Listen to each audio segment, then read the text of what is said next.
In 1910, the United States had 155 functioning medical schools.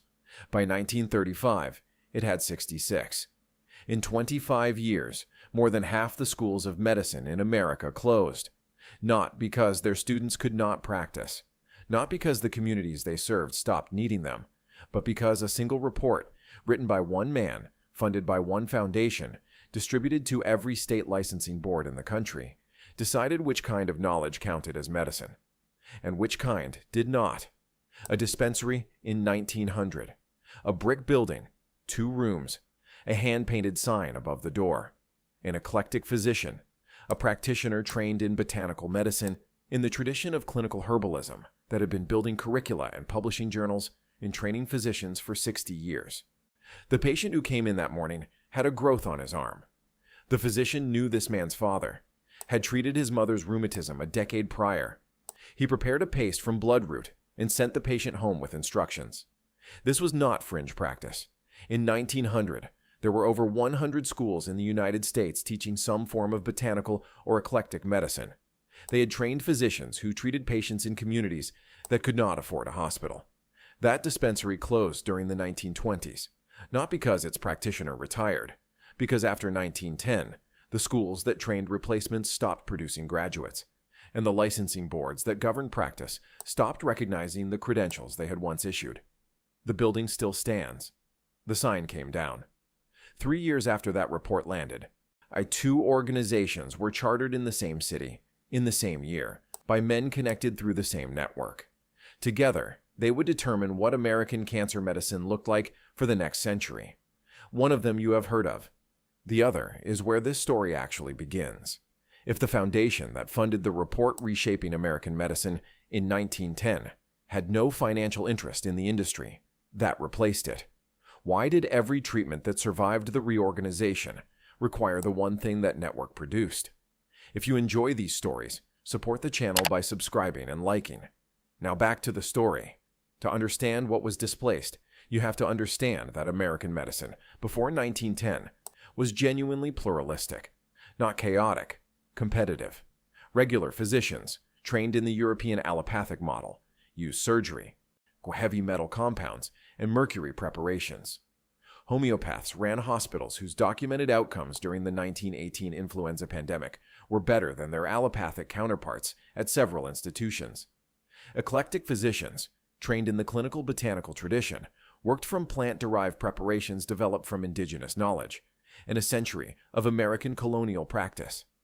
And botanical practitioners who operated without formal licensure served communities where licensed care never arrived.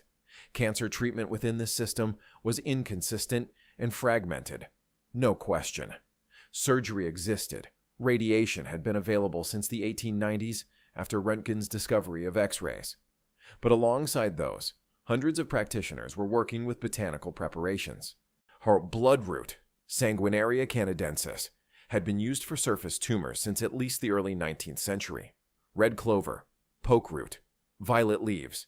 These appeared not in kitchen notebooks, but in the Eclectic Medical Journal, in formal curricula at the Eclectic Medical College of New York and the Reformed Medical College of Georgia, in clinical papers published by practitioners who named their patients and documented their outcomes. Dr. Jesse Fell of Middletown, New York, documented surface cancer treatments with bloodroot paste in the 1850s. Named patients, documented cases, not proof of efficacy by any modern standard, but evidence that a tradition existed, was being observed, and had not been refuted. The genuine weaknesses were real. Standardization was almost entirely absent. A preparation labeled bloodroot from one practitioner could be significantly different from the same label made by another.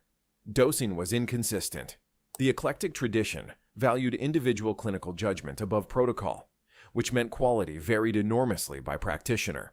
Patients were harmed by practitioners who did not know what they were doing.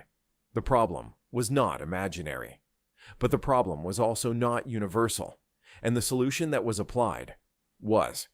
We have still not explained how a pluralistic medical system serving the entire country disappears inside a single generation. We are getting closer. Before getting there, there is a detail worth sitting with. In 1840, A herbalist named Samuel Thompson had licensed his Thomsonian botanical system to approximately 4 million Americans, a sixth of the entire population of the country. He did not sell them medicine. He sold them a $20 family license, access to the knowledge of how to treat their own households. His framework was built on a premise that ran directly counter to what was coming, that medicine did not require an institution.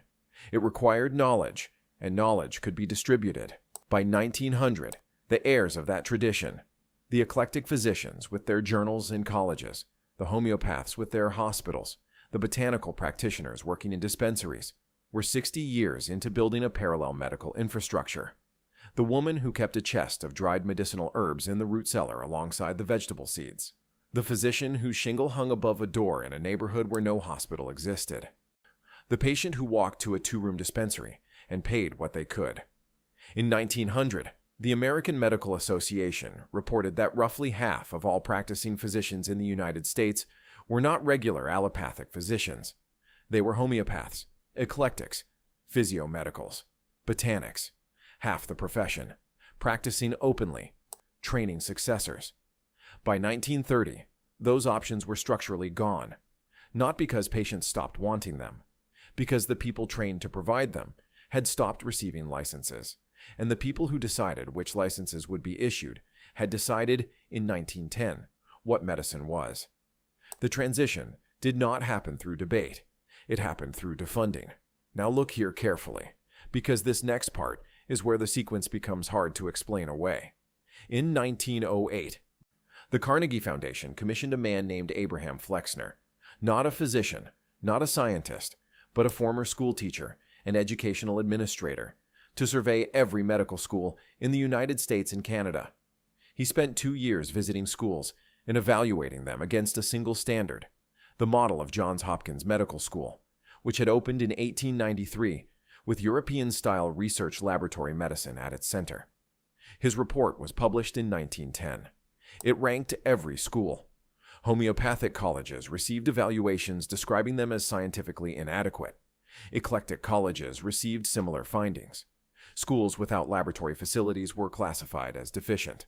Some of this was accurate. Some schools were poorly run. The report was funded by the Carnegie Foundation, the body that distributed its findings to state licensing boards and channeled money to the schools that would survive, was John D. Rockefeller's General Education Board. Here is the sequence. In 1911, the Supreme Court broke up Standard Oil under the Sherman Antitrust Act, the largest antitrust action in American history. John D. Rockefeller was left the richest private individual on earth, with capital that could no longer move through Standard Oil's vertical structure. In 1913, the Rockefeller Foundation was chartered by the state of New York. In the same year, 1913, the American Society for the Control of Cancer was founded at a dinner at the Harvard Club in New York City. The founding members included physicians with institutional affiliations at Memorial Hospital for Cancer and Allied Diseases, the New York Cancer Hospital, to which John D. Rockefeller Jr. would donate millions over the following 2 decades. The same year, the same city, the same network of names. Here is the part which will shock you. Between 1910 and 1928, the Rockefeller General Education Board distributed approximately $78 million to American medical schools. Every school that received this money had adopted the Flexnerian model, laboratory-based, pharmaceutical-oriented, aligned with what had been branded scientific medicine. The schools that did not adopt this model, the homeopathic colleges, the eclectic colleges, the botanical medicine programs, received nothing. They could not compete for faculty, facilities, or students against institutions backed by that level of capital. One by one, they closed. By 1935, the 66 surviving schools produced graduates trained in 3 modalities for treating cancer: surgery, radiation, and what was becoming chemotherapy. Each required hospitals. Each required specialists. Each required ongoing pharmaceutical supply. Each generated recurring institutional revenue. None of them could be administered from a 2-room dispensary by a practitioner working from a botanical tradition, passed through a clinical curriculum. And now, consider what the replacement was made from. The thing itself, not the idea of it, the actual molecular origin of the first cancer medicine that the new system produced. The first chemotherapy agent, nitrogen mustard, was derived from mustard gas, the chemical warfare agent deployed extensively on Western Front battlefields in the First World War. Researchers studying mustard gas casualties noticed that exposure had destroyed white blood cells. In the early 1940s, Louis Goodman and Alfred Gilman at Yale demonstrated that nitrogen mustard could shrink lymphoma tumors. The first patient treated was recorded under the pseudonym J.D. His tumor reduced. He died 4 months later. Yale published results in 1946. Nitrogen mustard was a petrochemical derivative. The pharmaceutical companies that developed, manufactured, and expanded the class of chemotherapy agents grew from the chemical and petroleum industrial infrastructure that Standard Oil and its successors had built. Standard Oil of New Jersey had a pre-war relationship with IG Farben, the German chemical conglomerate that was the largest chemical company in the world, and the company that had manufactured Zyklon B and synthetic rubber for the Third Reich using concentration camp labor. That relationship was investigated by Congress in the 1940s. The investigation concluded that technology sharing agreements between Standard Oil and IG Farben had been ongoing before and during the war. None of the executives involved were prosecuted. The pharmaceutical divisions of companies descended from that chemistry became the dominant players in oncology within a generation. The treatments that survived the 1910 reorganization were the treatments that required what that infrastructure produced. The treatments that did not survive did not. I want to be careful here. Institutional self-interest is not the same as coordination. Market forces consolidate industries. Pharmaceutical chemistry was genuinely advancing. Some of the treatments that emerged from this reorganization extended lives that would not otherwise have been extended. The pattern I keep returning to could be coincidence, a sequence of independent decisions that happened to benefit the same network, because that network was simply large enough to be everywhere. That is the most charitable explanation, and I have genuinely tried to hold it. But we still have not explained Harry Hoxsey, and the most charitable explanation does not explain Harry Hoxsey. Harry Hoxsey was a coal miner from southern Illinois who inherited an herbal cancer formula through 3 generations of his family. The preparation included red clover, burdock root, stillingia root, berberis root, poke root, and cascara, among others. Some of these have since been studied. Red clover contains isoflavones with documented anti-proliferative effects in laboratory conditions. Burdock contains compounds that have shown anti-tumor activity in animal research. These are not proof of efficacy, but they are not nothing. But this is the detail that I kept coming back to. By the early 1950s, Hoxsey operated 17 clinics across the United States. His Dallas clinic treated tens of thousands of patients annually. He claimed cures. The AMA and the FDA disputed those claims and pursued him with escalating legal force for nearly 30 years. In 1956, the FDA issued a nationwide public alert, the first consumer warning in FDA history against any cancer treatment, calling Hoxsey's preparations a quack remedy. In 1960, under accumulated legal pressure, Hoxsey closed his American clinics and relocated his primary operation to Tijuana, Mexico. That clinic still operates today, 60 years later, at the same location in Tijuana, under the name the Biomedical Center. To access a preparation using plants that have been in continuous use for 3 generations, an American patient must cross an international border. They must navigate a foreign medical system. They must pay entirely out of pocket with no insurance reimbursement.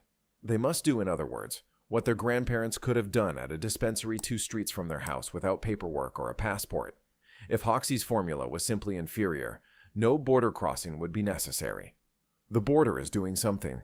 The question is what? And now we get to the part that no one talks about.